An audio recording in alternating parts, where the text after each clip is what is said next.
This is a Film Stories original podcast. We made this. Hello, everyone, and welcome to the Xcast. The truth is in here. My name is Kurt North, and I am here for a third week discussing with Carl and Sarah our choices for X-Files Reopened. This week, we're getting a chance to listen to what Sarah has chosen, not Quagmire. So, Sarah, how are things? What have you got going for us today? I have no idea what you're going to choose here. I know you've been flip-flopping between 2 or 3 episodes. So I have. What have you decided to go with? Well, obviously, I'm not allowed to choose Quagmire again.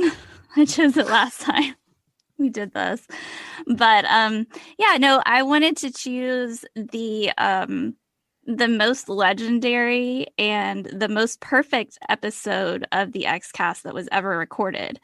Unfortunately, what happened was when Tony was recording this episode, he did it with Darren Mooney and his computer crashed and he lost the entire episode. It was the most perfect episode of the X-Files Xcast, the most perfect Xcast episode that existed, and they lost it.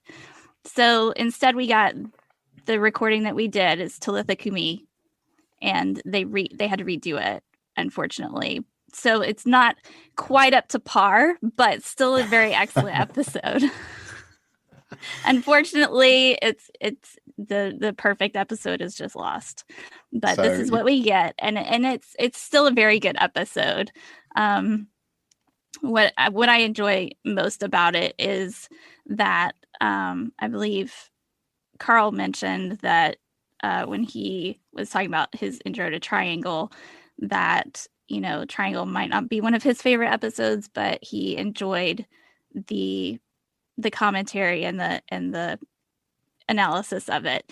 And that's one of the things that I really enjoyed about my episode 2, Talitha Cumi, is that it's not one of my favorite episodes of the show.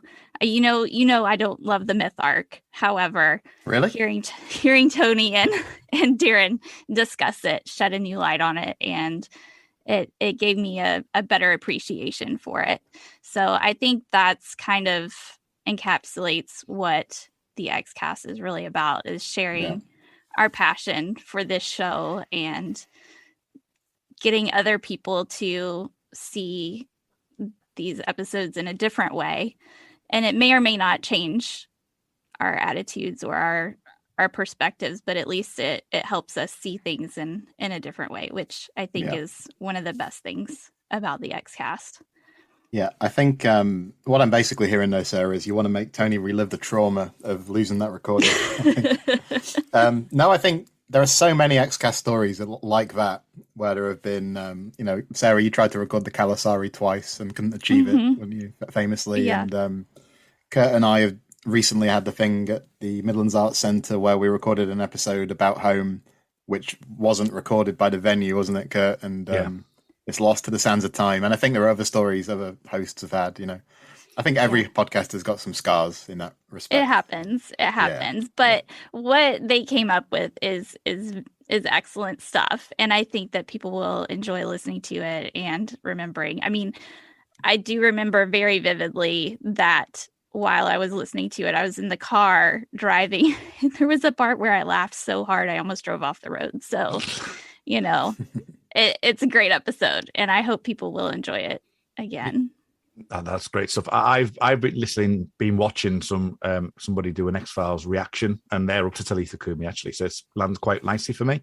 And it is interesting watching people for the first time or listening to people for the first time, because they were discussing the whole stiletto to the neck for the alien bounty hunter and Jeremiah Smith, and are they the same creature, are they the same this, are they this, and all the conspiracies to do with that. So it's it'll be good to re-listen to that, because it's not an episode I may not have re-listened to, so I'll have to dive in once this goes to air. So all good. So I think we should maybe do that then. So here we go. Here is the second take of Talitha Cumi.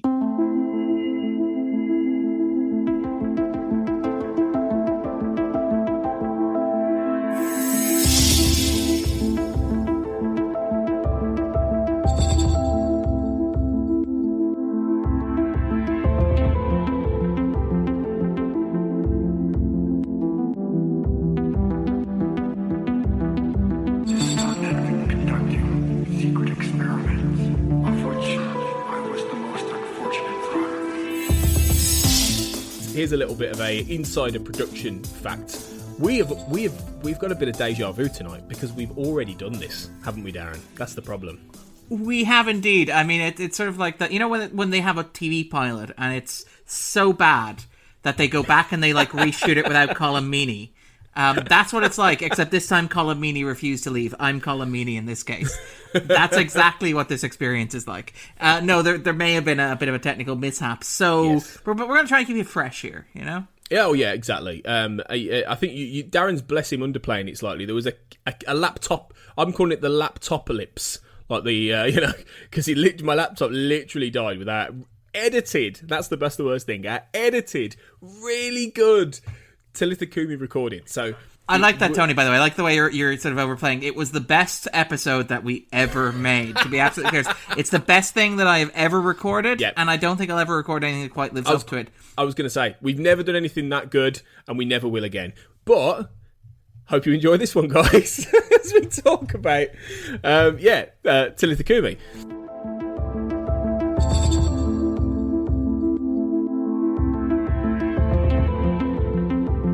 So yeah, Talitha Cumi is the 24th episode of the 3rd season of The X-Files, and it first aired on May 17th, 1996.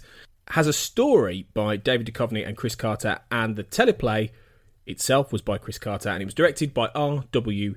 Goodwin. And the story sees a mysterious man named Jeremiah Smith appear after a shooting inside a fast food restaurant, who seems to be able to heal people with the palm of his hand, which draws Mulder and Scully into the mythic realms of esoteric conspiracy once more, and the machinations of the smoking man, which he's kind of putting it mildly, I suppose. But season 3 finale then, Darren, and obviously we're going to talk about, we're going to have some mailbag later on. We're going to wrap up season 3 a little bit as well, and we're going to talk about what our ratings were for the season. But for Talitha Cumi anyway, part 1 of a 2-parter, what would you give it out of 10?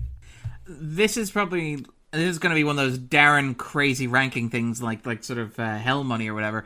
I'm going to go with like an 8.5, maybe even a 9 for this bad boy. An 8.75, I thought you were going to go for there. That also works. Damn you and your maths. Why would you give it between 8.5 and 9 then? Because I absolutely really, really love this episode. I mean, I don't love it as much as I love Anasazi. I don't think it's the best cliffhanger or the best final episode of a season the show's ever done. In fact, the show does like end of season episodes very, very well. There's a solid argument to be made, and trust me, we're going to make it with this 2-parter, that the show is much, much better at ending seasons than it is at starting them. I think we sort of had that with Anasazi and with The Blessing Way, and you could argue that it happens with this as well.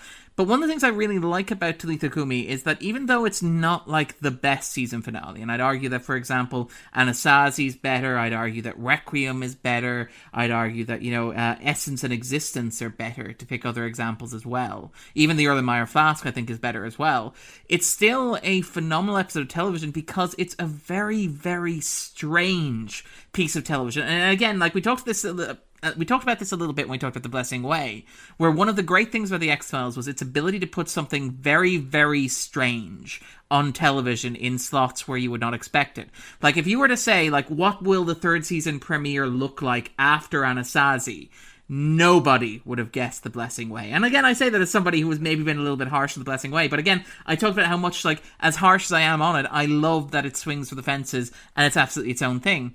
Talitha Cumi is exactly the same thing, in that it's an episode that maybe isn't as propulsive a finale as the Erlenmeyer Flask was, or to pick an example, as Anasazi was. Instead, it's this weird, very talky, very contemplative, very philosophical, very abstract piece of television in which, like, they lift pieces from, like, Dostoevsky, for example, as a reference source on this. It becomes this weird Freudian psychosexual drama wrapped inside like an alien colonization plot, wrapped inside an allegory about Jesus Christ and the New Testament in the world. And that's amazing. I absolutely love that this was a show that said, like, primetime television, season finale, show's about to become the biggest thing on television. What do we do? And the answer is this. And I kind of love it. It's really unusual, isn't it? I mean, when you put it in those terms, you're absolutely right, and it sounds bonkers, and it's the kind of thing that you never really, when you sit and analyse it and you think about it, you wonder just how this ever ever came to be. How in like 1996, in what was, you know, the phenomenon of its day, you know, by this point it was, you know, Gillian and David were on the cover of Rolling Stone. It was the biggest thing in the UK. It was probably the biggest thing in the US, or one of the biggest things in the US. It was winning Emmys and all these kind of things. You know, it was the Game of Thrones, if you like, of its day. And then they do this really esoteric and, you know, unusual season finale, which is so different from a lot of the adventure, almost James Bondy kind of stuff we've seen mid-season, like, you know, Mulder leaping off the train. You know, there's no. Well, I suppose there is kind of an actiony sort of element to the cliffhanger, but you know what I mean. It's like it's not that kind of episode, and you do love it for that. I mean, I would probably give it between an 8 and a 9 myself, because I've always been really fond of Talitha Cumi, and I think it gets a bit of a bad rep. Really, I think it doesn't quite get the love it deserves, and I agree. I don't think it's as good as particularly the Erlenmeyer Flask, which is probably my favourite season finale. It's not as good as Anasazi. You know, it's not as good. I agree, it's not as good as Requiem, and certainly not as good as Biogenesis, which I love. But it without this, you wouldn't have had Biogenesis. You wouldn't have had the sixth extinction, and we'll talk about this a bit later. But you know, so it sets in motion a lot of things that are really quite crucial to the myth arc and the mythology and the future of the X-Files. So it's I just wish it got a bit more love, but I understand why it doesn't, because it doesn't fit a certain box, I suppose. And I mean, like, we're probably going to talk about it later on. This is a great thing because we've already recorded a version of this podcast, so I know we're going to talk about this later on. But we've lived this before, Darren. Yeah. We've lived it all before. All of this has happened before and will happen again, Tony. But I mean, we're going to talk a little bit about, like, if you look at it in a certain way, this is not a good episode of television, in that it doesn't do a lot of the things that you would expect a basic episode of television to do. It has a lot of logical gaps. In fact, like, its actual plotting, if we want to talk about plotting as opposed to, say, its handling of theme, dialogue, like content, or like its engagement with like big ideas. If we want to talk just on a basis of getting your plot from A to B to C to D, it doesn't necessarily work as well as most of the other mythology episodes. So I entirely understand and respect why there are people out there who think this is like, I don't know if they think this is a shark jumping moment, because we're getting into the season that like contains home. But I understand if there are people who are like, this is a point where I started to get a little bit questionable, you know, started to question the mythology. And I completely understand that and respect that, even though I wouldn't agree with this episode. I think you'd make a much stronger case with the next one, but we'll probably, I don't have to worry about that for another couple of months. Yeah, we'll get there. And I think that's very true. But yeah, before we get to Heron Volk, and before we get even further into this episode, we need to have a look at the IMDb rating, which is obviously something that we always enjoy every time we're on, Darren, in terms of comparing where this is. It always makes me feel good. It really makes me feel warm inside. It validates me. It shows me how in touch I am with the fan base and with people who appreciate this show. Well, why don't you have a guess? Why don't you have a guess? Where do you think Talitha Cumi is going to sit on the rankings? Now, Tony, this is just cruel, because you know that we've already recorded this, and you also know that I can't remember it, and you also know that I'm going to guess far too high based on past experience. But I'll go with, say, an 8.2. Well, you're not a million miles away. This was an 8.7. So this puts it... okay, wow. Yeah, this puts it in line with Pusher. This puts it just under things like Apocrypha, Ozai Chung's From Outer Space, Clive Bruckman's Final Repose, Paperclip. But it puts it in the higher tier, really, of the episodes in the season, higher than I would have given it credit for. But it's always the case. Like, whenever you get an episode, like, you know, when we did Pusher, we were like, how is that not a 9? How is that possibly not a 9? But then in this case, you would have had I would have thought, surely Talitha Cumi is going to be like a 7.9, given how many people don't particularly love it. But no, it's punching. You know, I wouldn't say above its weight. I'm saying it's punching where it should be. So that's that's pretty good. Well done, IMDb. That one is out of 2,419 votes. So I think that's pretty accurate. So Tony, though, I think you're dodging the real question, though, which is, how does this rank compare to The Blessing Way? Oh, well, The Blessing Way. And, you know, you may remember this from when we did it, but The Blessing Way is ridiculously highly ranked. The Blessing Way has 8.8. So it just shades both Talitha Cumi and Pusher, which I don't understand the world we live in, quite honestly. That's baffling to me. But, that's democracy. That's the people. That's the public, What can we say? We need a second vote, Tony. We need a second vote. We need an X-Files people's vote. Let's do it. So, with that, let's dig a bit deeper into the fingernails and start talking about Talitha Cumi in more detail.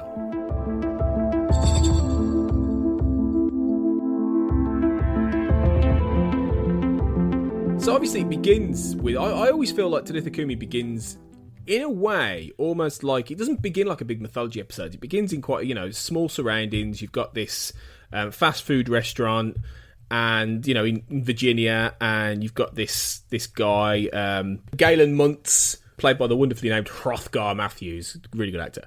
And, he's just a loon. And obviously the whole point of it is it's the introduction to the character of Jeremiah Smith, when he heals with the palm of his hand. But it's still almost, if not a Monster of the Week beginning, it doesn't almost feel like a big, explosive, mythology season ending. Not like, something like Anasazi with a big earthquake in the middle of the desert and then an alien. This doesn't do that. It's very different. And I suppose in that respect, it sort of sets the tone for what's to come, doesn't it? It does. I mean, I have a huge soft spot for the sort of opening scene of this episode, in large part because it is so small and it's so weird, much like the rest of the episode around it. Like, if you were to describe the plot of Anasazi, the plot of Talitha Cumi in terms of what actually happens in it, it's a lot less, it makes a lot less sense than something like the Erlenmeyer Flask, or, for example, Anasazi, where there's a go, go, go attribute to it. This is it's much weirder, it's much more lyrical, it's much more poetic. And you get that even in the opening scene, which is like a shooter in a fast food restaurant who takes hostages and who starts shooting when the police show up. But this mysterious stranger shows up out of nowhere, tries to talk him down first, and then after the shooting happens, he uses his power to heal this gunman, this man who has shot innocent people in a fast food restaurant. And there's this interesting thing that runs through it, and immediately sets up this idea, this sort of religious aspect of the episode, where Jeremiah Smith, as the man we discover, is named the guy who helps Muntz, who tries to talk Muntz down and then tries to heal him, and also very neatly, make sure that his shirt ends up nice and white at the end of it as well.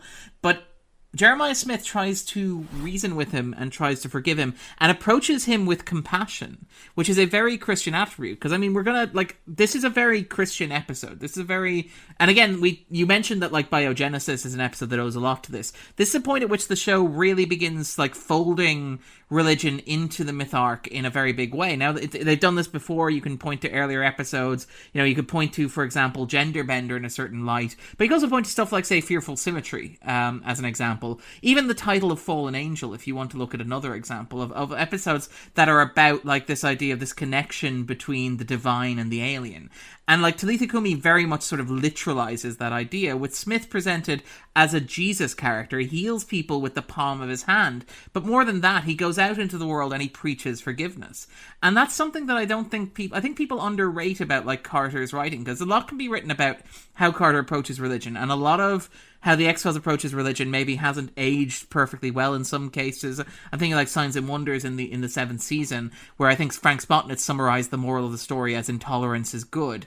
But I'm thinking more this is the sort of thing that has aged remarkably well, where you have this idea of temperance and forgiveness. And it plays through a lot of Carter's later writing as well when it comes to religious stuff. I'm thinking of, for example, I Want to Believe, where there's this big arc about whether or not the characters can forgive a paedophile priest. And that's something that makes me feel very uncomfortable, and still makes me uncomfortable with the film. I'm not entirely sure where I fall on it, but I think it's a very bold choice from Carter. I think it's sort of something that's very striking and very Christian in a way, this idea that somebody who's done something horrible can be forgiven. And Carter comes back to it again in Babylon, in the Revival series, another controversial episode, where he argues that a young boy who, was a participant in a suicide bombing also deserves forgiveness and absolution for his sins, and that we need to forgive each other if we're going to move forward. And there's something very touching about Jeremiah Smith's conversation with Muntz, where he's trying to heal him not just literally but spiritually. And it's one of the nicer approaches to religion and Christianity on the X-Files as a whole. It's one of the more humanist and almost sort of Gnostic kind of qualities that the show sort of brings to that, I think. Yeah, there's a very sort of holy aspect to the way Roy Finnis portrays Jeremiah Smith as well. He portrays him in very pastoral terms. He's very softly spoken. He's polite. He's innocuous.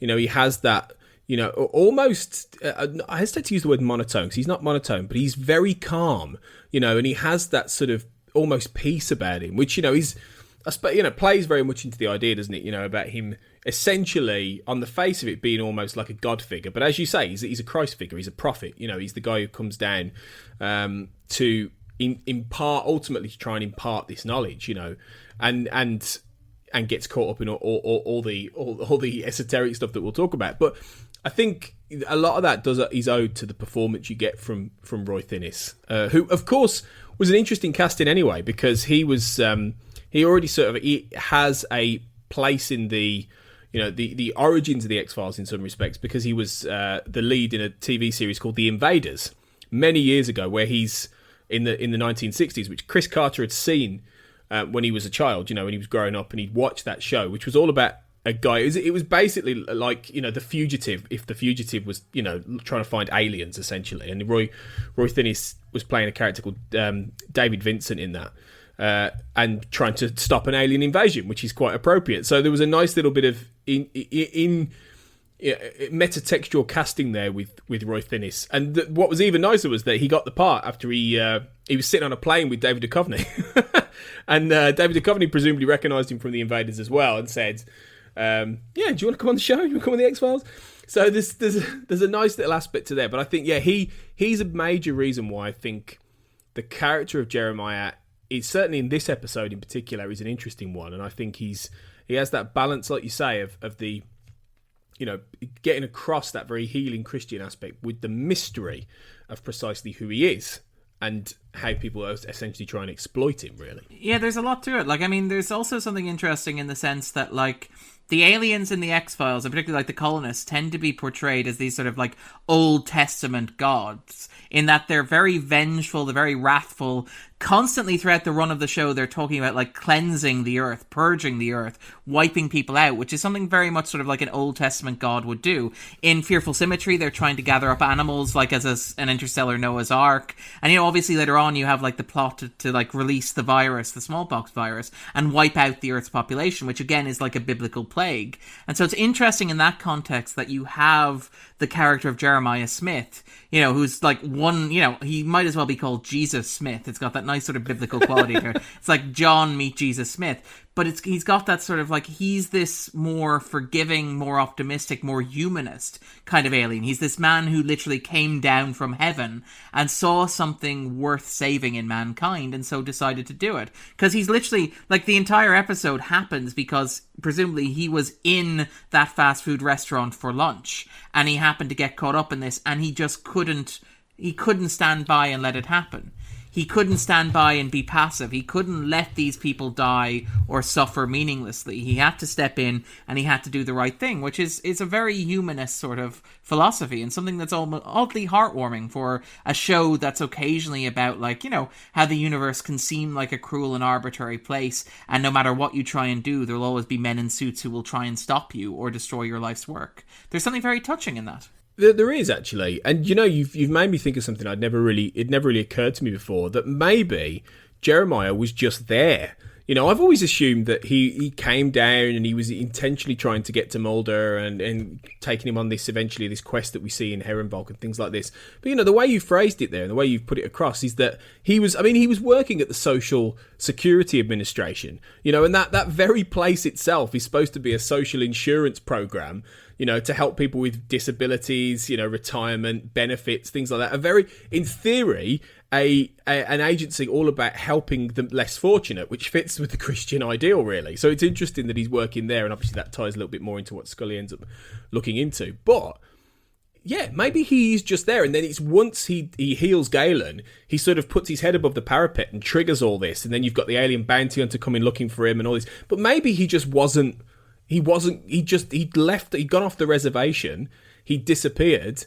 And, obviously later on in the X-Files, we sort of get suggestions that the colonists are this, hegemonic force taking over the whole universe. So in theory, he could have gone anywhere. He could have gone to Earth, Vulcan, who knows, right?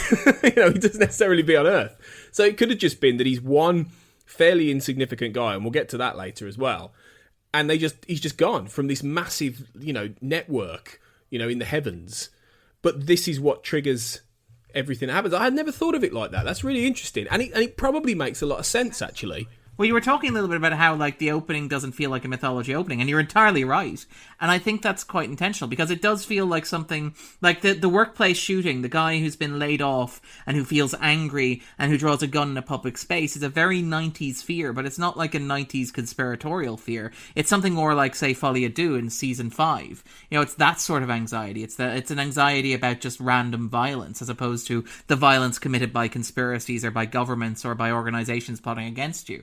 So I think my reading of the episode has always been that was a completely random act, and it just seems like everything that flows sort of followed from that. It's like Jeremiah Smith got involved because he could not get involved, because he was a good man, which again is a very Christian attribute and something very humanist and warm.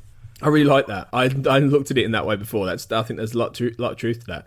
Of course, on the flip side, if you've got the Christ figure, you've also got the devil hanging about, which is obviously increasingly becoming the smoking man. And this episode, I think, gets back a little bit more to the smoking man as much more of that independent villainous force that we saw in season 2, we saw in season 1, that has kind of, and you've talked a lot about it on the Xcast and over the third season about how once the syndicate comes in, he's effectively middle management. He's then sort of relegated to being part of this cadre of old powerful men. But in this, you don't see the syndicate. There's no well-manicured man. There's no first elder. All these kind of... That's a terrible impression, but I was going for the Marlon Brando. I can't do it.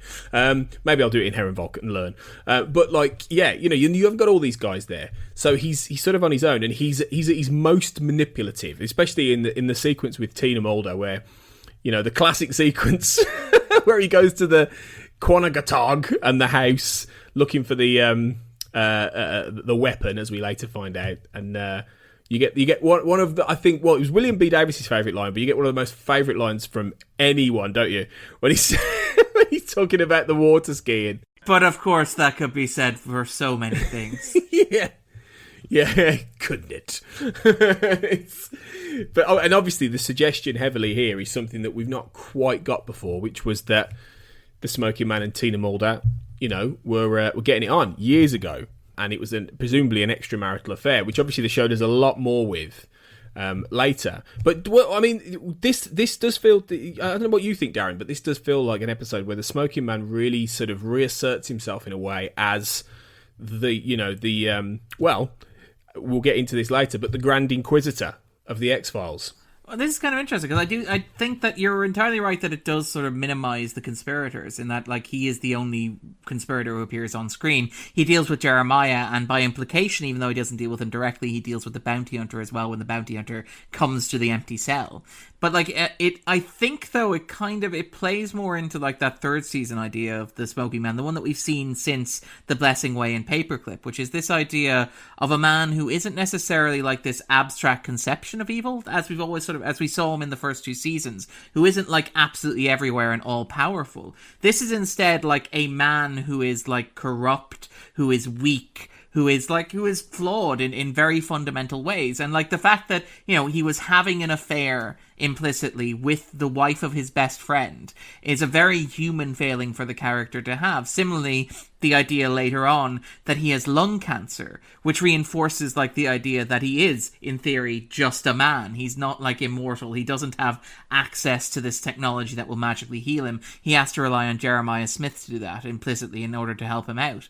And even within that, there's this interesting sense when he's conversing with Jeremiah. I don't want to get too far ahead, but where Jeremiah is talking about how the cigarette smoking man is doing all of this. He's complicit in all these horrific actions, not to secure his place on the throne, not to get himself named head honcho or to take over the world and establish a dynasty of cigarette smoking men that will last from here to eternity. The cigarette smoking man is just doing this in order to be a commandant at the camps, to use that World War II sort of Holocaust metaphor, to secure his stake in the project. Rather than being a head of the line, he's simply above the chattel. battle. That's what he's fighting to maintain. And there's something very sort of pathetic in that. There's something like, despite the fact that he's the only evidence of the conspiracy in the episode, in Talitha Cumi, I always sort of saw him as this kind of, I still see him as this sort of pathetic figure in a way that, like, earlier in the season, the Blessing Way and Paperclip sort of reinforced. This guy who's dealing with things that are so far,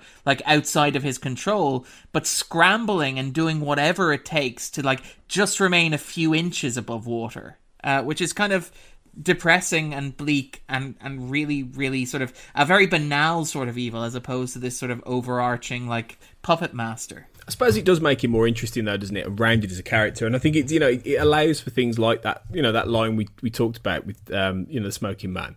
It allows those kind of things to come out, and that almost that pettiness and that vindictiveness, and that those very human attributes, as opposed to making him this arch figure. And he would have been a lot less interesting had he been that. Had William B. Davies not been able to get that inflection into it, and it was that was even that was a double joke, in the sense that when he makes that joke, that double-edged meaning about water skiing, William B. Davies was a champion water skier. So there's two meanings to that whole thing. But I think it's a great scene because it really sets up several things. It sets that up, and it also makes you really start to question Tina Mulder. And so far you haven't seen a lot of her really. She obviously was in Colony and Endgame, and she's she's there, but there's always this massive level of dysfunction with the Mulder family as soon as you meet them. And obviously they had Samantha taken away, so she would have been affected by that all these years, losing her daughter. And then obviously her husband dies, and even though they're separated. And then you get Paperclip, which is where you get the first suggestion that Tina Mulder has always known more than she lets on. When she says, he goes to her and he says, did they make you make a choice? And she knew, essentially. She knew ultimately it was supposed to be Mulder who goes, but it was Samantha who's taken by the conspiracy. So I like the fact it sort of adds, without making Tina Mulder a bad guy in any way. You don't ever get that sense that she's complicit in all of this, but you definitely get a feeling that she's always known a bit more than she's ever told her son. And I really like that about this scene. And I love the fact that it cuts to, who we later realise is probably Mr. X, taking the pictures, and you don't hear their furious row that happens afterwards, because it's almost like if you were listening to that conversation, you'd almost learn too much as an audience, so I like some of the choices made in that scene. It is, and there's something really interesting about this, and it sort of ties back into what we're talking about with the cigarette-smoking man and his very human form of evil.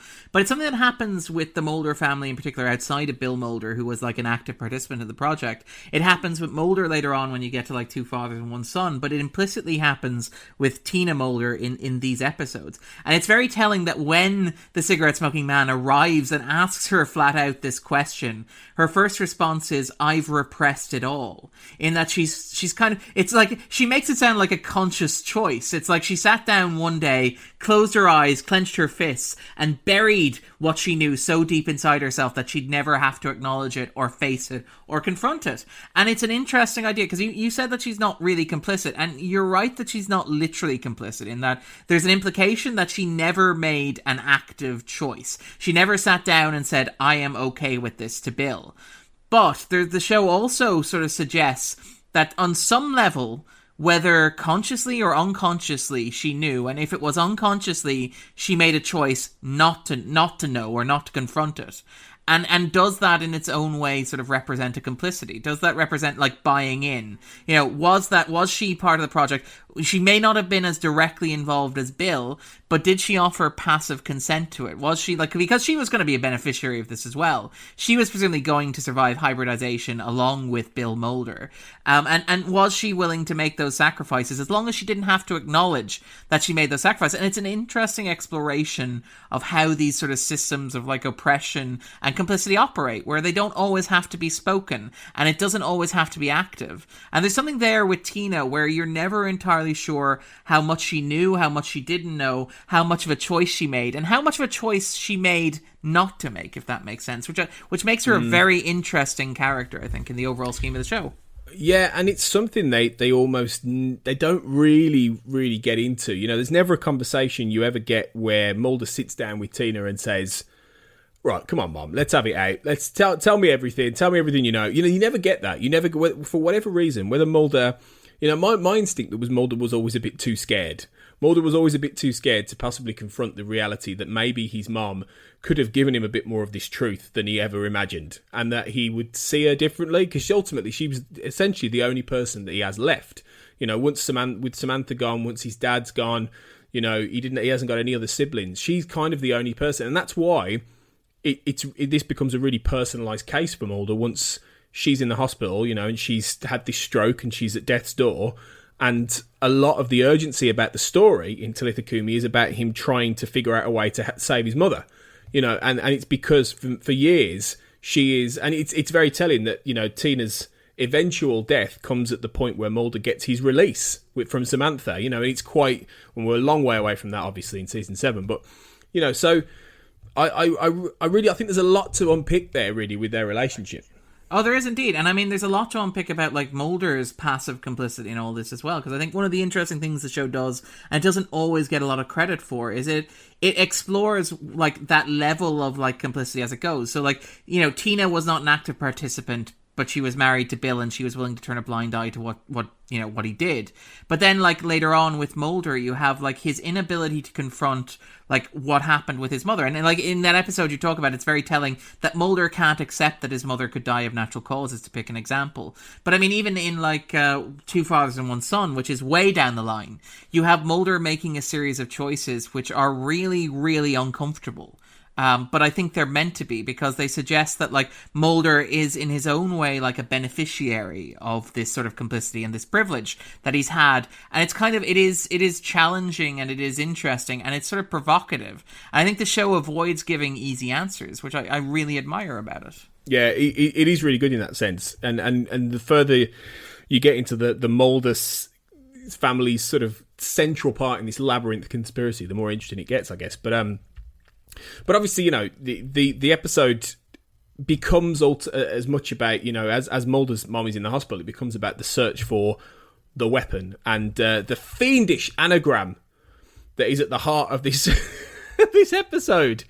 What could it mean? Why would Tina write palm on what a coincidence, Darren? I mean, what a staggering coincidence. I mean, like, this is the thing where, like, again, I absolutely love that this episode is as weird as it is, and I absolutely adore that it devotes, and I'm sure we're going to talk about them in a moment, the scenes with, like, Jeremiah Smith and the smoking man, and I absolutely love that it's vaguely religious, and it's like a gospel, and it's very, you know, sort of involved in this idea of Christianity and complicity and stuff like that. But on a basic plotting level, there are whole swaths of the episode that make absolutely no sense and exist purely so that they can operate on symbolic logic. So, for example, the fact that, like, Tina's stroke causes her to mangle the word lamp so it looks like palm, which by coincidence Jeremiah Smith uses his palm to heal people, and by coincidence, apparently, let's stop and unpack this, by the way, right? So there's a stiletto, which is apparently the only thing that can kill alien bounty hunters, except it's not, because later on somebody just shoots one in the back of a neck,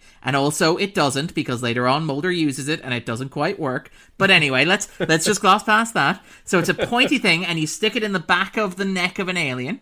Now, nobody explains why you can't just mass produce these things. I don't know why. Are they made of a special mineral? It's never really explained. Nobody's explained why you couldn't just use a really sharp kitchen knife if you jabbed it hard enough, but that doesn't matter. And so on. And nobody explains, like, why Bill Mulder is apparently the only person in the conspiracy who was issued one of these, apparently. And why, if he was the only person in the conspiracy who was issued with these, he chose to hide it in a lamp. And why, if he was the only person in the conspiracy who was issued one of these and decided to hide it in a lamp, he hid it in a lamp in a house in the middle of nowhere where he didn't live and his family didn't live, and he hadn't lived there since the divorce. It's like, oh my god, the aliens are invading. Oh, well, don't worry, I have a weapon that will help us. It's in that home that we don't go to since the divorce that destroyed my family. And it's buried in a lamp, one of them. It's a very strange setup, and it makes no sense, and it doesn't work apart from to get to, like, you get a sense that, like, Carter and maybe Duchovny were involved in this and going, well, we need something that's an anagram of, like, palm, so that she can say palm and Mulder can think she means Jeremiah Smith, but when she actually means something else. So what around a house, you know, is an anagram of palm, and it's like, maybe Bill Mulder could have a palm tree, it could be in the bottom of a potted plant, and they're like, no, I got it. It makes no sense. on any sort of literal narrative level, but you kind of just go with it because the symbol... Well, I go with it. I say you go with it. I go with it because the symbolism is strong enough for me that it kind of works in a lyrical, sort of poetic way, and it gets us a sight of Mulder throwing lamps at a wall, which sort of symbolizes this idea of him destroying the memory of his family, like the cigarette-smoking man has done. Mulder's literally tearing up the happy memory of his childhood. He's smashing it to pieces and tearing it apart, looking for answers in a way that he can't do with, as you pointed out, in the relationship that he has with Tina. So it works very well, like, symbolically and thematically, but in terms of plot, it makes absolutely no sense. Doesn't make a lick of sense. I kind of wish it had been under a palm tree, though. And especially maybe they could have done a wink to It's a Mad, Mad, Mad, Mad World. I don't know if you've ever seen that film, but they have to bury the treasure under a big W, and they go to like they go to like the Mexican border, and they have this madcap chase to get to the big W, and it's under a massive like palm tree. So if only that had been the case, that would have been the best movie wink in the history of cinema and television. I feel like it maybe would have sort of cut away from the tension of Mulder wondering whether his mother's going to survive her stroke. Be like, yeah, this was actually kind of fun. It really took my mind off the whole stroke thing.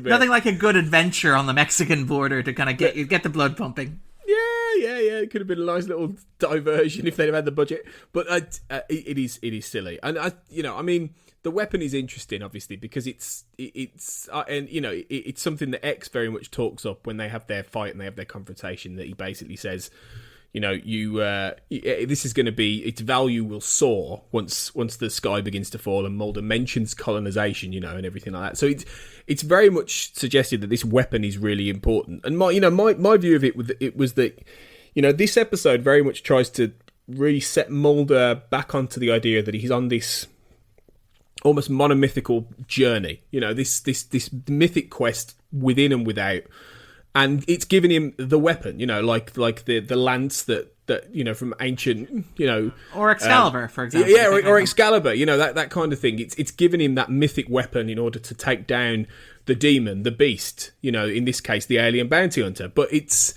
and one what of those a things... fantastic job that does in Heronvoke. But we'll talk about that next time. We'll get to that. Talk about other things that don't make a lick of sense. We'll get there, but that's the thing. It's kind of, I understand the point of the weapon, but in logical terms, it doesn't make any sense. And you're absolutely right in that why would it be hidden there?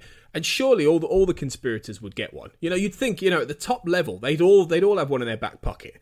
And there's no suggestion that they do. There's this, in many ways, it's suggested that this might be one of the few weapons that's out there. So they're like these mythical weapons that are lying in lamps or whatever. I love the idea that they're all in lamps, like everywhere. Mulder didn't smash enough lamps around the house. We actually have one for everybody in the audience. Because I kind of love the idea, of like D-Day arriving and the colonists coming down and Mr. X standing there with like his little pincer that has it has about 2 inches range, and you have to be directly behind the person who's using it. And I just have this image of like the alien bounty hunter arriving with a gun and Mr. X realizing that this was not the good strategy. This was not the best strategy right now. Mr. X is, the scene in Raiders of the Lost Ark where the swordsman does all the and then Indy just pulls the gun out. Mr. X is the swordsman in that scenario. It is silly. I mean, why? I mean, my headcanon assumption is that metal is magnetite, which is what destroys a lot of these aliens in like the season 9 and everything like that. But who knows? I mean, the thing is, it would make a lot more sense if you put all that magic into a gun. Yeah, into a bow and arrow or whatever. Just sort of throw it. Yeah, a little bomb. Who knows? Just before we sort of go off there, and it is worth, because you point out magnetite, and it is worth noting, and again, for all that we mock this plot point, and I think to be fair, it is a very mockable plot point, and I say this as somebody who gave the episode 8.5 or 9 out of 10. What I think works, though, and I think that it's telling that the mythology works much, much better in the 3rd season than it does in the 9th season, where you actually explain stuff like that, is that the show at this point is treating the mythology, and I don't know whether it's the influence of Carter or whether it's the influence of Duchovny. You pointed out this Campbellian hero, this sort of mythic journey, and Duchovny is a big fan of that idea of the mythic journey and that Campbellian quest and stuff like that. And I think that the show and the mythology in the 6th season, as much as people complain about the show being too abstract or being sort of too vague or being too ambiguous or not being precise enough, I suspect a large part of why the show succeeded as much as it did, and a large part of why it worked, and a large part of why people, myself included, are much fonder of, say, the mythology in the first 5 seasons than they are in the last couple of years, is because the mythology is written in a way that's intentionally vague and avoids a lot of technobabble. So, like, while the show never explains why that little sort of stiletto is so effective, or, you know, never provides any sort of, like, vaguely pseudo-scientific sounding reason, I also think that a large part of why the show was so successful was its refusal to do that. So, like, even here you have, like, dialogue that refers to colonization without saying how it's going to happen, the greater purpose, the project, the date is set, all these, like, abstract ideas, rather than, like, actually literally explaining what the plot of the X-Files is. That makes it sound almost poetic and grandiose, and in a way that makes it almost respectable. And I have a pet theory that I think the reason why... You mentioned that this is the point where the show was winning Emmys. And it was. This year, for example, it won Best Guest Star for Peter Boyle in Clyde Bruckman's Final Repose, and Best Screenplay for Darren Morgan, Best Teleplay for Darren Morgan for that same episode. And it would be nominated repeatedly for Outstanding Drama Series, like up until, I think, the 6th season. And it was, like, accepted in a way that, like, contemporary genre shows like Babylon 5 or Star Trek weren't.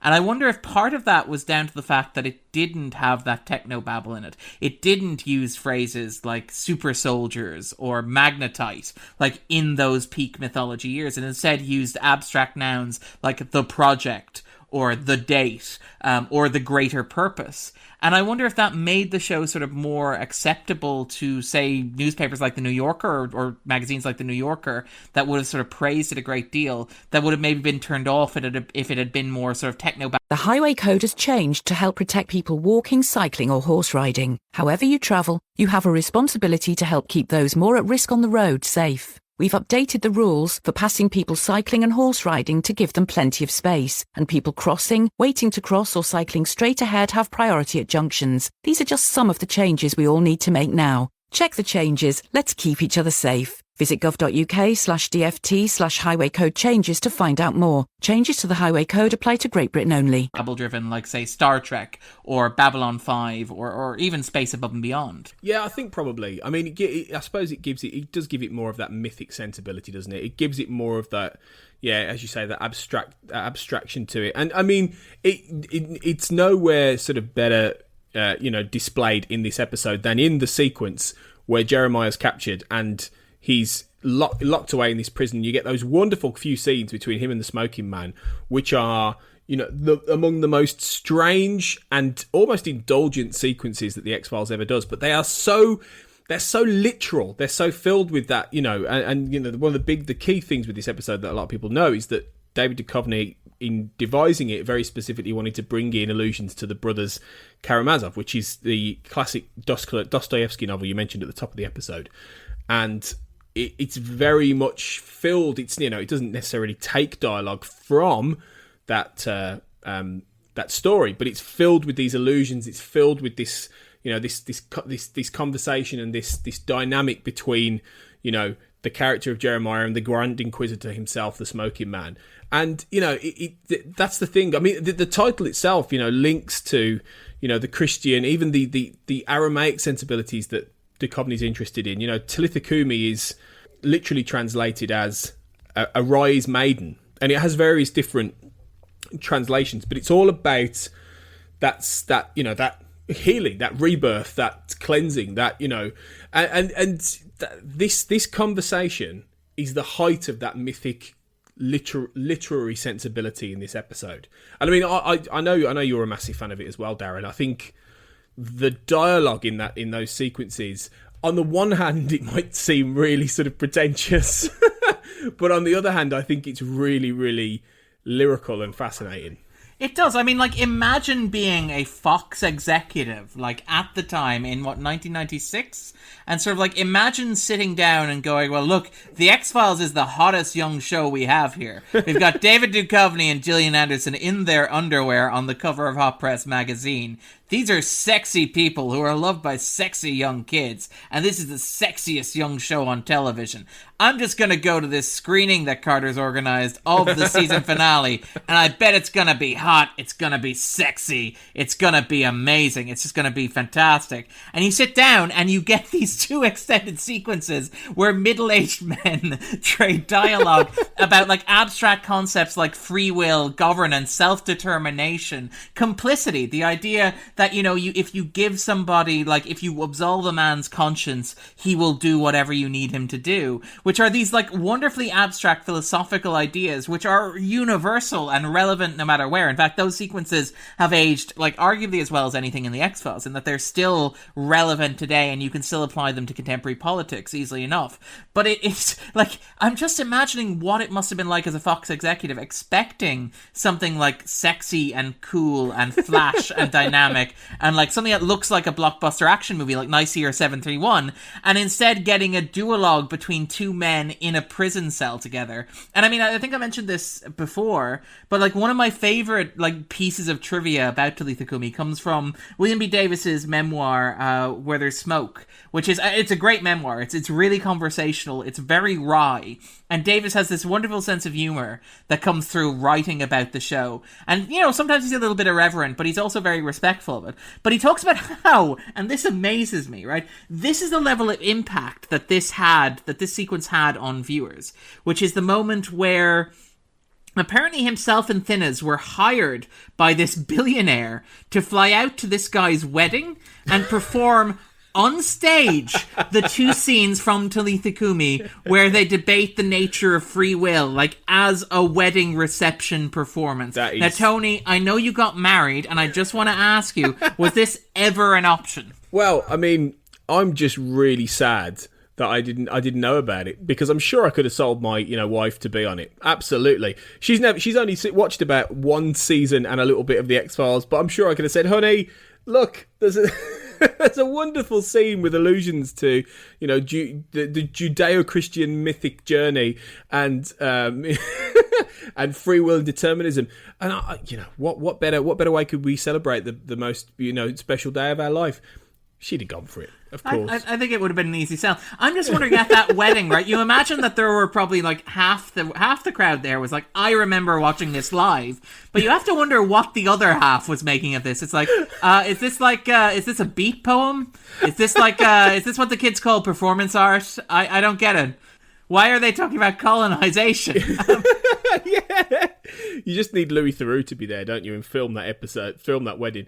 But that's the thing. It has such a, you know, if it made that much of an impression on people, I think it's one of those sequences that people just remember. You know, especially X-Files fans, especially given the fact, you know, you get some lovely cameos in there. You know, you get Peter Donat back as Bill Mulder. You get Jerry Harding back as Deep Throat.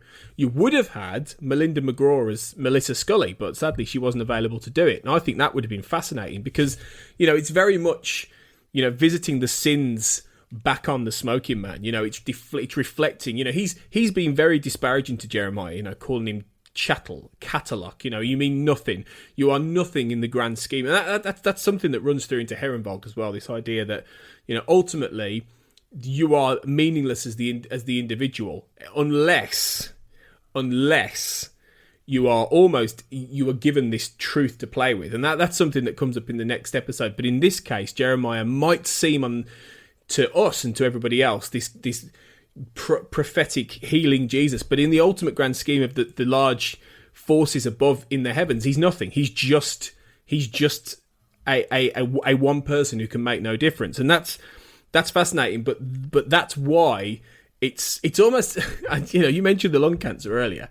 It's almost it's a real sting in the tail in that he is the one that heals the smoking, and in fact it shows his moral weakness in that he heals the smoking man in order to buy his freedom, and that's essentially shows how venal the smoking man is.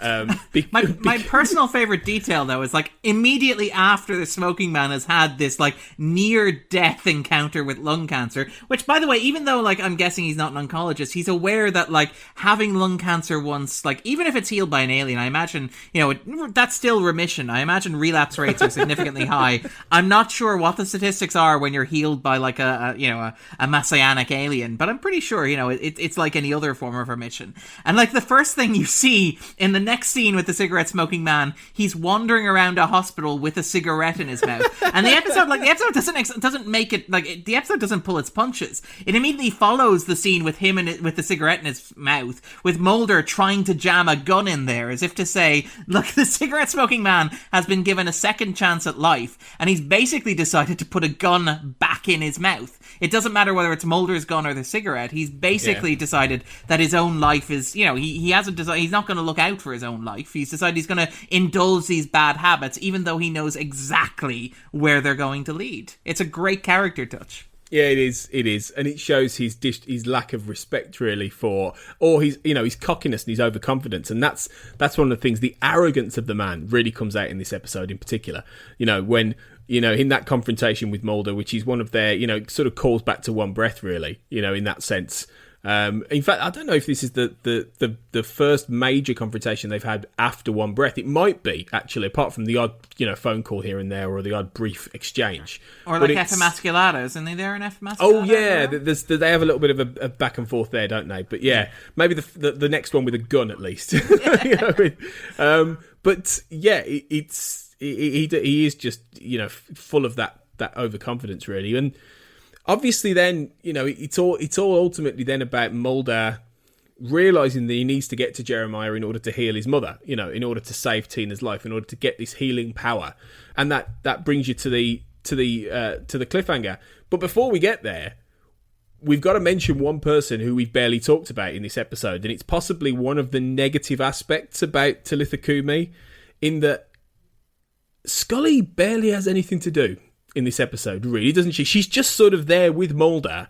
There is those scenes where she's, maybe having conversations with Skinner, and she's having, to investigate Jeremiah at the Social Security Administration and things like that. And in fact, this does allow for a much better sort of Scully payoff in Herrenvolk, actually. But she gets a short shrift, considering this is a season finale. She does indeed, and I mean, you're half tempted to say that this might be like a result of it being a Duchovny written episode, in that Duchovny is very much interested in what drives Mulder, and that makes a great deal of sense as a writer. Like, actors who write tend to, like, it's natural to be drawn, because I don't mean in like a selfish put the spotlight on me way, although maybe that's an aspect of it, but like if you're an actor, you're spending a lot of time in the headspace of the character that you're playing, and you're spending a lot of time in many cases developing a backstory, because as an actor, when you step into a role, you generally have to put a bit more thought into it than the television show writers, because they discover it as they go. They sort of flesh out the character as they go. But if you're playing a character on television, you like to have a sense of who that character is from the get-go. So sometimes, like, actors have invented more of their characters than the writers at a certain point. And so you see that, I think, with Duchovny's episodes, the episodes that he's credited on. Like, I'm thinking, for example, of Colony and Endgame in the second season, where there's an emphasis on Mulder there. Here, there's an emphasis on Mulder's family. Also in Anasazi, there's an emphasis on Mulder's family. But even if you go to things later on, and you look at, like, the episodes that Duchovny wrote and directed, for example, later on, he finds stuff for Scully to do in both, say, The Unnatural and Hollywood AD. But they are, I think, to a certain extent, more Mulder-centric, or at least The Unnatural is, in that it's about Mulder's sudden obsession with baseball. He's the prism through which the story is told. He's the character who sort of provides the framework for the narrative. And I suspect that maybe Duchovny driving the narrative might explain why Scully doesn't get so much to do, because she's left doing sort of the homework almost. She's left connecting the pieces. She's the one, like, there's the great bit where Mulder, who's having this big, like, familial breakdown, comes into work, and Scully's like, oh, by the way, while you were gone, that guy we're looking for, he came into the office, you completely missed it, it's fine, I got it covered, I'm doing the actual work here, you just continue doing what you're doing. Yeah, but yeah, exactly. I think you're absolutely right. I think you could draw a line, quite honestly, between from Colony all the way through to Talitha Cumi, all the way actually to the Sixth Extinction, and I think you would find much as they're not exactly the same story, I think you would find a very significant connective tissue with the idea of Mulder's internal quest, his mythic journey. And that's something I think Duchovny's very interested in. And it's quite interesting how Carter doesn't really know what to do with that, I think, in quite the same way as Duchovny does, because I think this is where Duchovny's literary background, as a PhD, near enough a PhD, almost a PhD major in English literature comes in, because when you get to Herrenwald, Carter just can't stick the landing with this. He just can't, without necessarily quite the same level of input as Duchovny in terms of the storytelling. And I think, again, in the Sixth Extinction, which I think is a massively underrated story, you get those, Duchovny influences. You get a lot of that, religious iconography, and it calls back a lot to this kind of thing. And I think that's one of the things that punches Talitha Cumi up for me.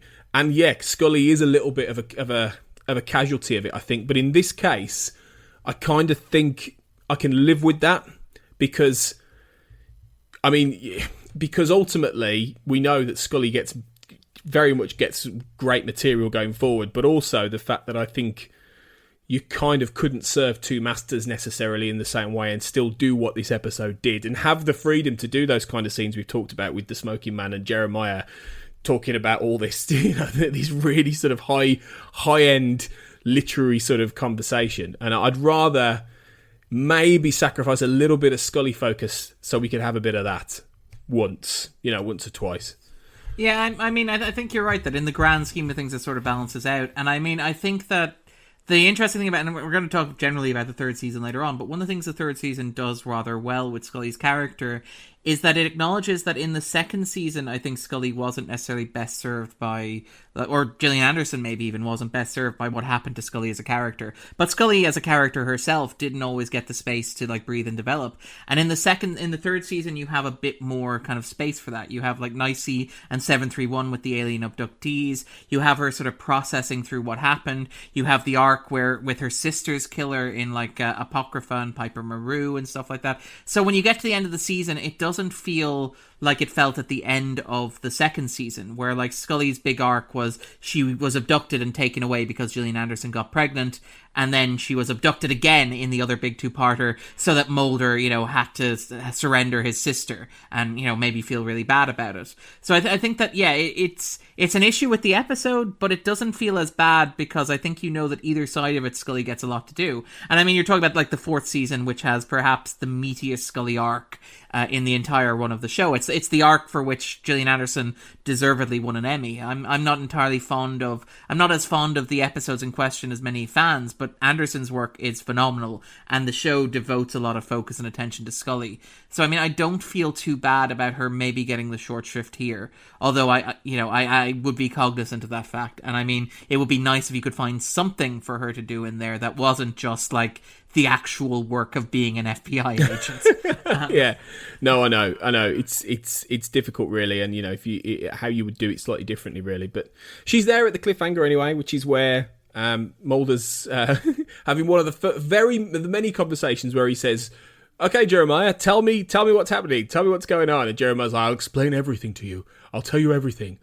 Spoiler, he may not. He won't, right? But and then obviously, Terminator Brian Thompson turns up, and you've got that great. Now, the thing is, I've always been this cliffhanger gets a lot of flack as well, and with Mulder standing there with his magic weapon, his Excalibur, and Scully there, at the side, Jeremiah looking terrified, and Mulder having literally no idea what to do next as the bounty hunter is marching towards him. Now, it's not as powerful a cliffhanger as Anasazi. It's not as potentially interestingly open-ended as the Erlenmeyer flask, but I like this, probably partly for nostalgia reasons, because it was the first big cliffhanger I remember watching the X-Files religiously every week, because it was sort of the start of season 3. I started watching it religiously every week when it was airing, and I remember getting to the summer of '96, getting to this and going, "Oh my god, I'm going to wait 3 or 4 months for this," and it killed me, and I got fun memories. But I think I like the way it's slightly different. You are going to have to pick up probably straight away, which is what Herrenbolt does from this. So I quite like the fact it brings it to that point where Mulder is standing there. He doesn't have a clue what to do next. And it's built up to, again, this sort of mythic confrontation with the hero and the beast. And in that respect, I think it maybe gets it's a little bit too underrated. It is. Well, it's a very meat and potatoes sort of cliffhanger, and I've always admired this. Again, we're going to talk a little bit about the third season later on in a bit more depth. But one of the things I really like about the kind of the third season, and I think that I may have interviewed Zach Hanlon and Todd Vanderwolf, who wrote the book recently, Monster of the Week, and they argue that the thing about the second season of the X-Files is about experimentation and going big and trying new things, and the third season of the show is about figuring out what worked in the second season and just doing that really, really, really well. And so I think that it's kind of appropriate that the second season finale is this big, apocalyptic, nothing is the same, Mulder's being burnt alive inside a tomb with a bunch of dead aliens, and everything is to play for, and nothing could possibly survive that. And then in contrast with the third season, you have something that's a bit less apocalyptic, that's something that's a bit more meat and potatoes cliffhanger. It's oh my god, how is Mulder going to get out of this one? And it's almost you could cut to it, and that could be an act break rather than a season-ending cliffhanger. It's very business as usual. It's the show is saying to its audience, look, trust us. We figured out. We know what we're doing at this point. We'll be back next year. We're not blowing everything up. It's not going to be radically different, but you're probably going to enjoy it because, let's face it, it's been a pretty great year, hasn't it?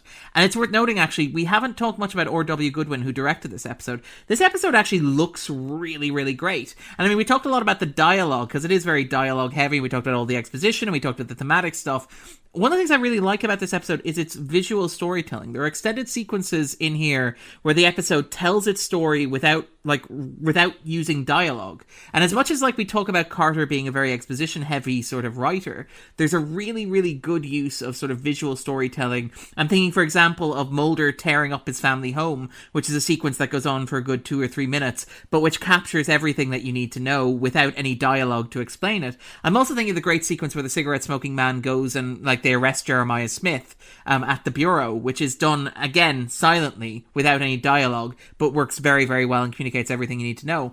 But even that cliffhanger, it has a really wonderful shot. And you mentioned this being sort of mythical. And the shot that I'm thinking of is the one where Scully arrives with Jeremiah and Mulder sort of walks out from behind the pile of wood chippings. But there's a little reflection of him in the water, carrying, as you pointed out, this really lame Excalibur. And in that moment, my mind immediately goes to the Excalibur myth. It's the lady in the lake or the sword in the lake. It's this idea of this reflection of Mulder suggesting this sort of it's kind of weird mythic image that works really, really well. And you're right that while it's a very meat and potatoes cliffhanger, it looks absolutely amazing. It looks beautiful, and particularly in high definition with, as you pointed out, the Terminator sort of gunning down on you. I think it works really, really well. I'm actually really, really happy with the cliffhanger at the end of the episode. Me too. I really like it, and I think it brings it to a, like you say, a meat and potatoes fun conclusion, and gives you something to really be excited about for next season. So it's a shame you get Herrenvolk, but we'll get to that soon. Okay. But before then, we're going to dive into what you guys thought and talk about the listener mailbag for Talitha Cumi.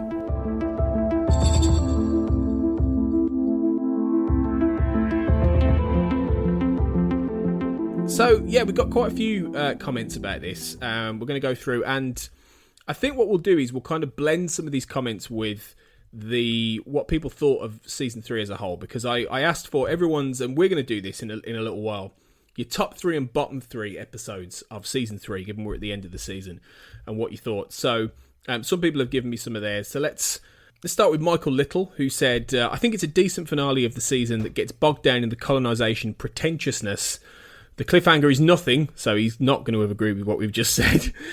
Still, there are some great scenes. And his bottom 3 of the season is Teso dos Bichos, which I suspect is going to come up again and again. Avatar and Revelations, and his top 3 is Pusher, good man, Clive Brookman, and 731. Adam Silva says, doesn't have the stakes or cliffhanger of Anasazi, but a solid season 3 finale overall.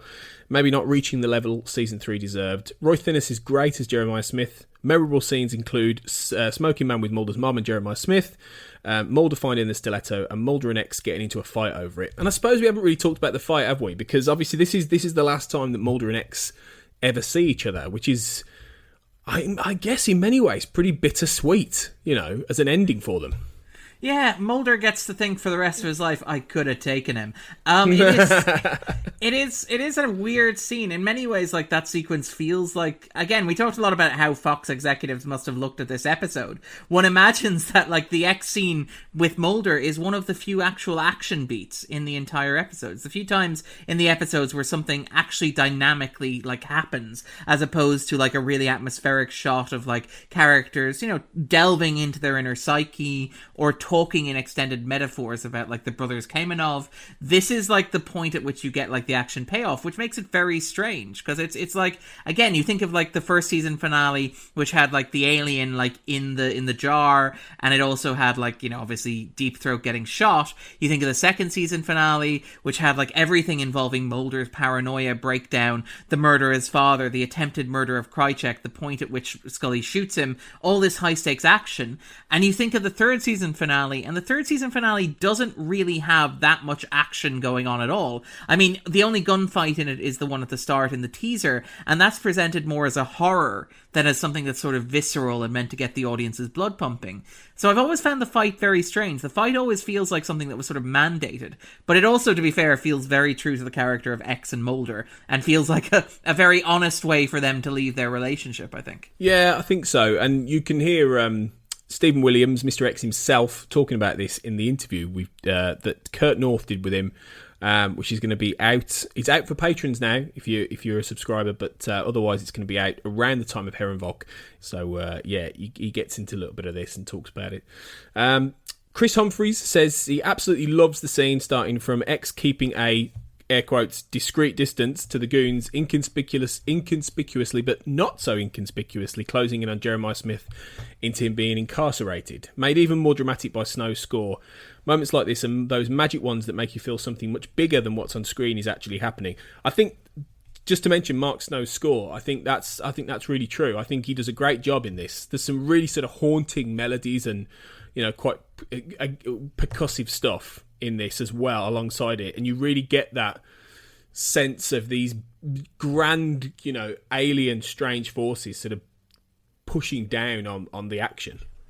There is, and again, like that sequence was one of the ones that I saw when I talked about the visual storytelling of R.W. Goodwin. But the soundtrack on there as well is amazing, because you get that cut from, oh my god, they've caught Jeremiah, to all of a sudden you're inside this anonymous prison. And it's Snow's score that really carries you across in a way that's very, very effective. I think Snow is massively underrated in terms of the work that he's done on the show and its spin-offs. And it's moments like that that really sort of demonstrate like just how great he was. It's true, absolutely. Matt Latham says, it's a bit damp for a finale, if I'm honest. Never really got me interested, and the cliffhanger is nothing in comparison to what the show is capable of. Probably the weakest season finale of the lot that I've seen so far. And my reply to him on The Basement was, you've not seen My Struggle 2 yet, have you?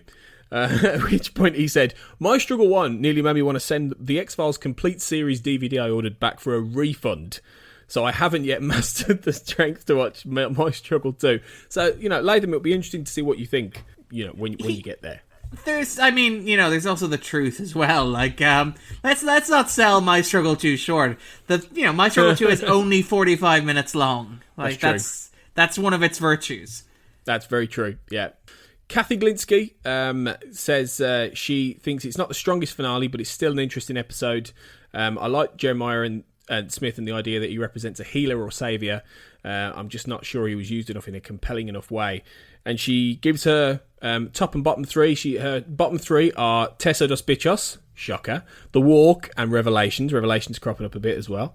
And her top three are Ose Chunks from Outer Space, Pusher, well done Cathy, and Paperclip. So recurring episodes coming up. Adam Silver, in fact, who we mentioned earlier, his top three are Paperclip, Clive Bruckman's Final Repose, and a toss-up of Wet Wired / Pusher. So a lot of the same episodes keep coming up, really.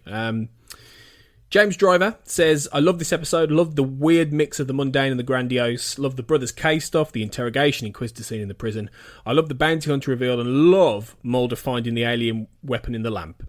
And of course, the ex-Mulder fight. And his bottom three are Tessa dos Bichos, shocker, Hell Money, which, you know, is one I know you're fan of. You were on the episode, obviously. And obviously Avatar. I didn't do a good enough sell. Well, actually, this may well have been written before that episode came out. So, you know, maybe James has changed his mind. Yeah. James, let us know if you've changed your mind or not after listening to it. His top three are Clive Bruckman, Talitha Cumi, nice, and Nisei. So it's nice to see someone put this in their top three, really. Marlene Stemme, who's always very fascinating when she comments. She says, I think Talitha Cumi has a lot of value in the Grand Inquisitor sequences between Jeremiah Smith and the Smoking Man. All of the comments are directly from that chapter of the Brothers K, yet all pertain to themes of taking away freedom in the guise of security and happiness that come up in the future. I think episodes as far forward as a more Fatih and Hollywood AD carry on those ideas, which is what we've said. I also enjoy the theological implications of healing and freedom. Very interesting. I thought the episode seemed more momentous at the time than it does now, but I think Herrenvolk couldn't measure up and has biased my perception. Her bottom three was Avatar, the end of DPO was uninventive, so that's interesting, and conspiracy parts of Wet Wide are bloated.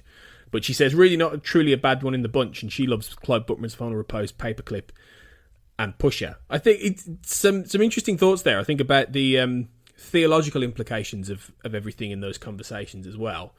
It just shows how broad a lot of these thoughts are, really. Yeah, and I mean, I would actually, in terms of the show and in terms of like the argument about it feeling momentous, it is worth noting, I think this is the first time it's explicitly confirmed that like the aliens are plotting colonization.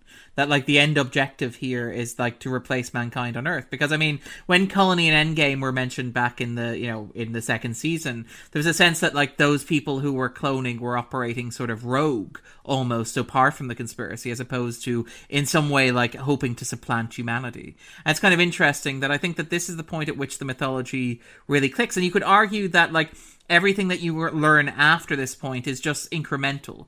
You know, so for example, I think that in Patient X and the Red and the Black, you learn, for example, that the date is set, I think, is it 12 years in the future? Or you learn, like, basically that it is set in 2012, that the date is 2012, and obviously in the truth you actually get the date itself is revealed on screen. But it like, this for me still feels momentous, even in hindsight, because it's the point at which Mulder lays out, like, on the table what the central point of the X-Files mythology is, which is this story of colonization, this idea that something is going to come to Earth and do to humans what... And again, this is something the show has touched on obliquely, and obviously in the Anasazi, Blessing Way, and Paperclip trilogy, that it's going to come to Earth and do to humans what the European settlers did to the indigenous peoples of the United States. It's going to supplant them, replace them, and take the land as their own. And we'll talk a bit more, I suspect, when we get to Herrenvolk, because Herrenvolk, like, takes that image and really, really runs with it. But I think that Talitha Cumi still feels momentous in terms of like outlaying what the mythology is, at least for me, even now. Deana Ferreri says, as a side note, during this Smoking Man Jeremiah Smith conversation, Smoking Man talks about a decline in religious faith and something like science is their god now. Watching in 2018, that line stands out to me because now we see a lot of troubling anti-science sentiment, and Marlene replies with, I think that's interesting about anti-science. I think there's also an extreme of scientific fundamentalism then and now. And isn't that, I think that's really interesting, that maybe some of these aspects of this conversation have gained more relevance in the, you know, complicated and quite difficult period we're going through now in terms of the rejection of science, you know, and that maybe this episode almost had maybe even a misplaced faith that we were going to supplant, you know, religious dogma and fundamentalism with this belief in science. It's something that Carter comes back to, and he sort of facilitates, he sort of goes back and forth on, and it's something that I have a great deal of empathy for, because again, I think I don't have all the answers. I think very few people will claim to have all the answers, and I think that Carter acknowledges that he doesn't necessarily have all the answers in terms of how it falls between balancing your faith in something that is more than strictly rational, concrete, and materialistic versus like unwavering faith and like the challenges that creates in the modern world. Because I pointed out, I think I mentioned earlier in the episode when we were talking about Jeremiah, that there are certain episodes of the X-Files and how they deal with religion that make me deeply uncomfortable, and I'm not sure that they are intended to make me feel uncomfortable in the way that they did. And I'm thinking of like, say, All Souls from season 5, in which like Scully gets a message from God that she has to let a bunch of disabled kids die, which is something that makes me really fundamentally uncomfortable in a way that the show kind of romanticizes, and I'm not entirely comfortable with. And again, I'm thinking of like Signs and Wonders in the 7th season, where again Frank Spotnitz at the time said that like the moral of the story is that sometimes a little intolerance is a good thing. And I'm like, really? Is that, you know, I understand why that might seem like a sentiment you want to play with in the 90s when things were different, but nowadays from a modern perspective it's very, very uncomfortable. And this is the idea. And I think, to be honest, this is something that I think speaks to like the power of the X-Files, is that we're still having these conversations now. Like, this is, we're like 25 years on, we still haven't come up with answers. We don't watch the show and go, oh my God, this was so stupid. How could they ever have thought that? We watch the show and we go, this is something we are still talking about as a society today. And this is them talking about it then. And while the emphasis and our sort of perception of the questions might have shifted, in that I think that if you ask me now the questions the show is asking, I'd give you a different answer than I would have 10 years ago, and probably different answers than I would have given you 20 years ago. But I think that there is something there, and I think it speaks to the show that it's willing to ask these big questions. I mean, I'm not entirely comfortable with how the show deals with faith and religion in general. I think that, you know, it makes me uneasy. In some ways, the way it makes me uneasy is good. In other ways, I think that it's a reflection of the time in which the show was written, where these questions were a lot more abstract and they carried a lot less immediate political weight than they do at the moment. So they sort of existed in a vacuum and an abstract, and asking them now can be very, very uncomfortable. I mean, see, for example, Babylon. But I do, like, I admire that the show asked the questions, and I admire that we're still having those conversations now. Yeah, that's one of the many great things about this show. I'm going to leave the final comment, a couple of comments, to Katie Doe, who says, Talitha Cumi and Herrenvolk are basically Jeremiah Smith saying, I'll explain everything, and then getting interrupted and not explaining anything. And Jeremy Daniels follows that up with, not to mention, they share an entire car ride to Canada in Herrenvolk, and he manages to not to explain anything during the journey. They just argued over what kind of music they were going to play. What did they talk about? I mean, that if I tell you what, anything is the biggest mystery on the X-Files, it's that car journey. And I want the tie-in novel that shows the adventure that Mulder and Jeremiah Smith have on that car journey. The awkward silence before Jeremiah asks, you know, can we pull over? I need to use the restroom. And Mulder's like, well, you should have gone back when we picked up these juice boxes. Well, thanks guys for your comments. I apologise I couldn't get all of them in. I might try and sneak in a few more of your top 3, bottom 3s as we do them in a minute now. But some fantastic comments there, and thanks for commenting in the mailbag and telling us what you think of each episode. So we're going to move on and talk a little bit about what we think is the top 3 and bottom 3 episodes of season 3, and just wrap up this season of the X-Files.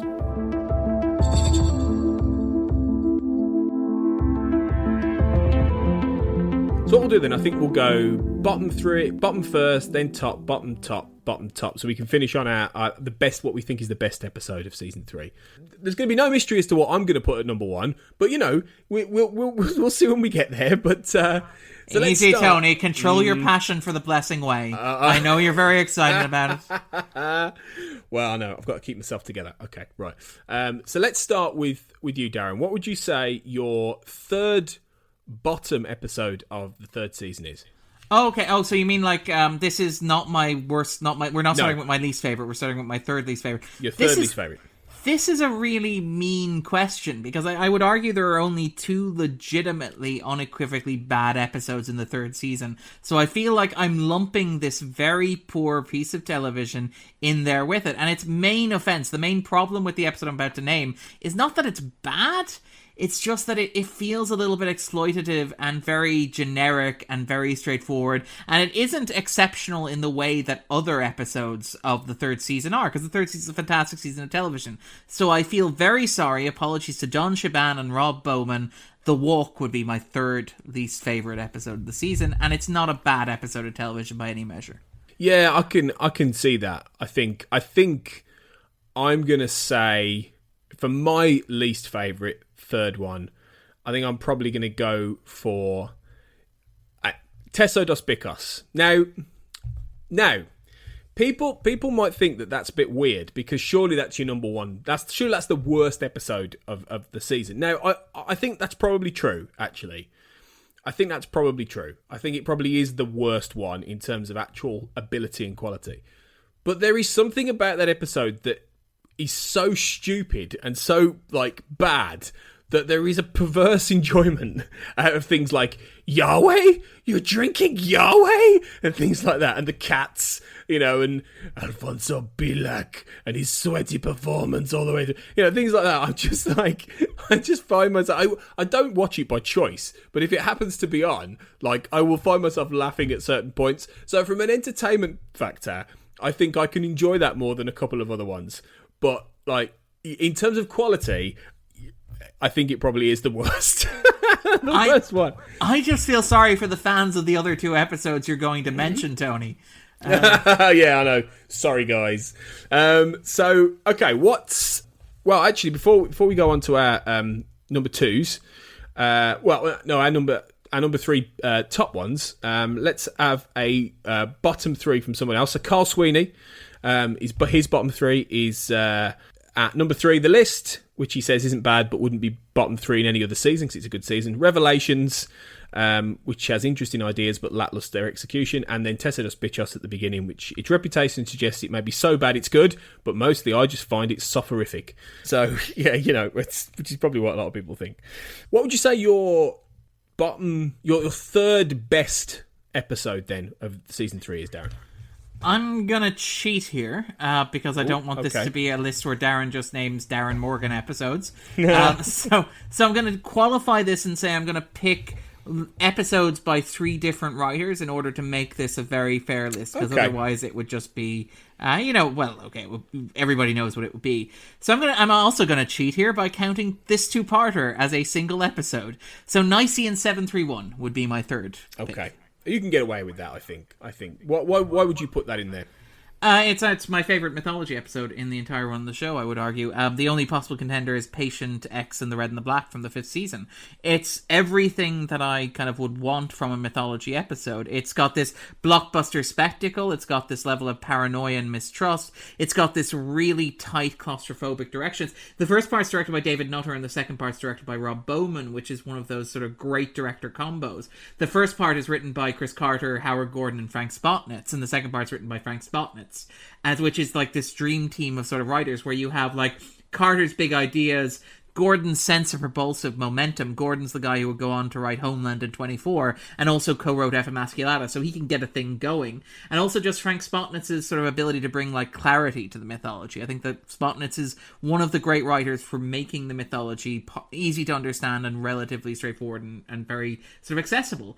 And it goes and it has these big ideas about guilt, memory, shame, the Second World War. It also has like one of my favorite sequences, which comes from 731, which is the moment where Scully and Mulder are having a phone conversation where they're both inside the same train car in their own weird way, except they're both seeing very different things. Scully is inside a copy of the train car with the First Elder, and Mulder is inside a train car with an assassin from the NSA, and possibly an alien in the trunk. And it's this really great like metaphor for what the X-Files is, where Mulder and Scully can be standing in very literally the same space as one another, but seeing and perceiving entirely different things and understanding an entirely different sort of chain of events. And it's one of the most beautiful sequences in the show, and it's highlighted on this roller coaster propulsive, like rocket propelled mythology episode, which has everything that I would want from a mythology 2-parter.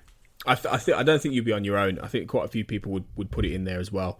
I'm going to stick with mythology for my number 3, which is Paperclip, which I think is a terrific episode. I think it's one of the best mythology episodes that was ever done. We talked about Paperclip obviously in depth with Chris Knowles, and geeked out over it at the beginning of this season. But I haven't. There aren't enough superlatives in the world for Paperclip. It's one of the best episodes of the show. So yeah, it's a great episode. Let's go for a top 3 then. So we've got Andrew Blaker's top 3, which is Wet Wired at number 1, which is not one everyone puts in the top 3. His number 2 is Pusher, and his number 3 is Jose Chung's From Outer Space. So that's a neat mix. Number 2's then, Darren. What would you say your second least favourite episode of season 3 is? Surprising absolutely nobody. It's The Blessing Way. Shocker! From Paperclip to The Blessing Way. It's a nice segue there. Yeah, for more detail on why Darren doesn't love The Blessing Way, check out the fact I put him through the ordeal of the talking about it for an hour and a half at the beginning of the season. To be fair, let's be fair here and say, even when I don't like The Blessing Way, I have very serious problems with The Blessing Way. I admire The Blessing Way, which is something this is a season of television where I'm saying my second least favorite episode of television in this season is an episode that I admire. I admire that Carter did something like this as a season premiere. This is a good season of television, ladies and gentlemen. Yeah. There's no... Leave the cold behind and head to the warmer climes of Turkey with up to 20% off flights and up to £200 off beach package holidays this summer. Book by 22nd of February 2022 with EasyJet. Selected dates. Holidays adult protected. Holidays based on 2 adults and 2 children sharing 1 room. Limited availability. T's and C's apply at easyjet.com. The highway code has changed to help protect people walking, cycling or horse riding. However you travel, you have a responsibility to help keep those more at risk on the road safe. We've updated the rules for passing people cycling and horse riding to give them plenty of space, and people crossing, waiting to cross or cycling straight ahead have priority at junctions. These are just some of the changes we all need to make now. Check the changes. Let's keep each other safe. Visit gov.uk/DFT/highway code changes to find out more. Changes to the highway code apply to Great Britain only. No doubt about that. No doubt about that. The majority of people who do the 5 questions of X name this as the best season. So, I can't disagree. My number 2, my second least favourite is probably going to be Revelations, just to stick with the the pattern that we've seen with a few other people, because I find it to be... I find it interesting how it flips Mulder around to be the skeptic. It's really sort of sets in stone this idea that when it comes to organised religion, he just can't get there. He doesn't believe in that. He just can't do it. And it flips it around that Scully's the one put in the focus. But I like the last line. I like the, I'm afraid God is speaking, but no one's listening. I think that's a lovely final moment. But I find it really overwrought. It's to me, it felt like a bad episode of Millennium. Like a really bad episode of Millennium. I just didn't click with me. I just find it to be quite laborious, quite dull. And it, wastes R. Lee Ermey. You're going to get someone like that in. Give him a proper part. Don't let him just die off in the first 5 minutes. The drill sergeant from Full Metal Jacket, for God's sake. What are you doing? And it also has Michael Berryman as well in it. Yeah. Michael Berryman as well. He's good with obviously with his terrifying face, but he's very good. So yeah, I think that could have been so much better than it was ultimately. But there you go. Let's do another bottom 3 then. Robert Buckles, his bottom 3. Well, he says the only one that really has no merit to it at all is Teso dos Bichos. Everything else in the season is really good. So he's another one of the people banging that drum, which is completely understandable, really. Okay, so second best episode of the season then, Darren. What are you going to go for? I'm going to go with Pusher. Yay! Woo! I was worried. I didn't know what reaction I was going to get from you, whether it was going to be a, woo, congratulations, it's there, or what do you mean too? But yeah, Pusher. Look, I fully understand, Darren, that not everyone loves Pusher, but what I will do as a number 1, but what I will do is from season 4 onwards, I'm going to contractually oblige everyone who appears on the Xcast to say it's number 1. So this is you got away with it this time, but I like that. I like that. You don't have to actually believe that it's number 1. You just have to say that it is. Validate it. 'Cause it is. It's propulsive. It's amazing. It's another Rob Bowman episode. It's a Rob Bowman and Vince Gilligan episode, which is like a combination, like a wonderful combination of writer and director. It's propulsive. It's exciting. It's compelling. It's one of those great, if you want to introduce somebody to the X-Files, this is one of the most perfect episodes to do it with, because it's not only is it, and I mean, my number one is also obviously going to be a good choice, but it's less indicative of what the show is week to week. Whereas on the other hand, Pusher, and by the way, I've just given away what my number one was there, but Pusher is very much like, Pusher is what the show does almost every week, except every single part of it is working at the very least, as good as it ever will. And that's astounding. Definitely. Can't disagree completely with you. And, you know, if you haven't already, listened to our, you know, over nearly 2-hour exploration about Pusher, which is one of my favourite episodes I've ever done with the Xcast, where we go into more detail about that. Fascinating conversation, if I say so myself. So Carl Sweeney, going back to him for his top three, he says his number 3 is Oublié, which is Duchovny knocks it out of the park in an all too unheralded episode. And there's some great conversation with he has with Chris Knowles in particular about the symbology of Oublié, which is really worth listening to earlier in the season. Paperclip at number 2, a totemic mythology episode. Nice description, Carl. And his number 1 is Clyde Bruckman's Final Repose, Darren Morgan's finest hour. So my number 2, off the back of that, conveniently, is Clyde Bruckman's Final Repose, actually. Yeah, because I do agree with Carl. I think it is Darren Morgan's finest hour. I think, yes, Ose Chung is hilarious, you know, and I understand why that is, for a lot of people, their favourite episode of season 3, and for a lot of people, their favourite Darren Morgan episode. I completely get it, and I think it's in my top 5, don't get me wrong. But I think Clyde Bruckman's Final Repose is the best thing that Darren Morgan has ever done in any of the mediums, to be honest. I just think it's really beautiful and haunting and sad and funny and blackly comic and bleak. Peter Boyle is marvellous.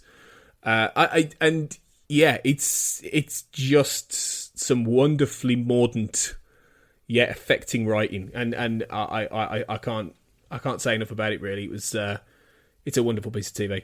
It is, and it won an Emmy for outstanding writing as well, deservedly, and for its guest star. So it's a tremendous piece of television. And being honest, it would probably be my third if I hadn't implemented what I call the Darren Morgan rule. Yeah, but which next year will be called the Morgan and Wong rule. The Morgan and Wong.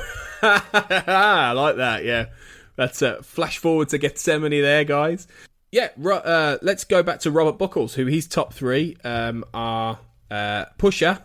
Number 1, Paper. Yes, well done, Robert. Paperclip and Ose Chung. I'm just saying, well done, everyone who's put Pusher in.